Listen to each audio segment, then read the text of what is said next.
稅務法典於2026年1月1日起全面生效，重點內容包括所有納稅人應於2026年內申報稅務住所，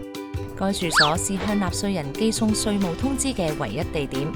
納稅人可透過財政局 App 或網頁嘅電子服務、一戶通、雙寫通，或者使用自助服務機進行申報，亦可選擇親臨服務點申報。2026年內仍未申報，2027年起用最後申報地址作為稅務住所。另外，納稅人可登記用電子方式收取稅務通知，一經登記，以後所有稅務通知都會用電子方式發送俾納稅人。稅務法典亦引入咗稅務代理人制度，納稅人喺規定情況下要指定稅務代理人，並肩步入新稅法，共繪澳門昌盛圖。